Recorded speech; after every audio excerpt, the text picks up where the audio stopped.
we've programmed ourselves over our entire lives. The way we respond to adversity is the way we respond to adversity, right? So for example, traffic is usually a low level of adversity. If you're running late and you leave late because you woke up late or kids were whatever it was, you hit traffic. What's the response normally? Frustration. I'm stressed, I'm frustrated, right? And we literally spend the entire drive. So let's say it's normally a 30-minute drive to work and it takes us 45 or whatever because of traffic. You live in LA, right? You know it better than anybody. But we spend that entire 45 minutes literally killing ourselves, right? Being that we're stressed out, we're tense, we're frustrated, we're riding the car in front of us. Like, does that work? That doesn't move them, right? You know? And I realized that, so people think, well, I'm upset because of this thing. We always have something to point to. Of course I'm angry. Look at what she did. Of course I'm sad. Look at what I lost. Of course I'm frustrated. I need to be at work in a half an hour and this is going to take me 45 minutes, right? We think it's the thing. We always point at the thing. And when I realized it's never the thing. It's our resistance to the thing. So when I was like anybody, I hit traffic and I'd be frustrated or upset or, mad at myself that I left late or mad at the person that made me late or whatever. And then I went, wait a minute. I actually used to have these wristbands that said can't change it that I used to give out to high school students after my speeches.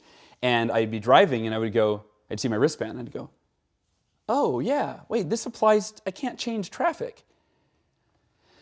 I would take a deep breath and I would just go, I'm going to enjoy the ride. And I would turn the radio on and enjoy. And so all of a sudden, traffic had zero control over my emotional state. And so whether it's traffic or it's being in a horrific car accident, we are completely in control of our emotional state.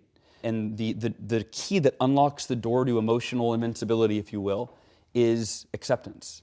It's accepting it. And so let me wrap this up answering your question of how do you get there. For me, it was logic. I went, okay, I can't change that I was in a car accident. It's kind of like what I said with the wheelchair thing, right? So if I'm in a wheelchair the rest of my life, I could either be miserable in a wheelchair and blame the wheelchair and the drunk driver and the car accident and all that. That's why I'm miserable, right? The victim mentality. I thought, that's no quality of life. And so I think for any of us, we go, well, yeah, I don't want to be stressed out in traffic. So virtually the only choice we have, if we don't want to be stressed out or depressed or, and I'm not talking clinical depression, that's a different state, but, right, is to accept our circumstances unconditionally. That's where I call it emotional invincibility. That's where when you get to that point of where you've accepted everything that's ever going to happen to you and you've made peace with it before it even happens. When it happens, you're like, oh, okay, this sucks. Worst thing that I could ever imagine, but I can't change it. So I'm not going to, problems are difficult enough to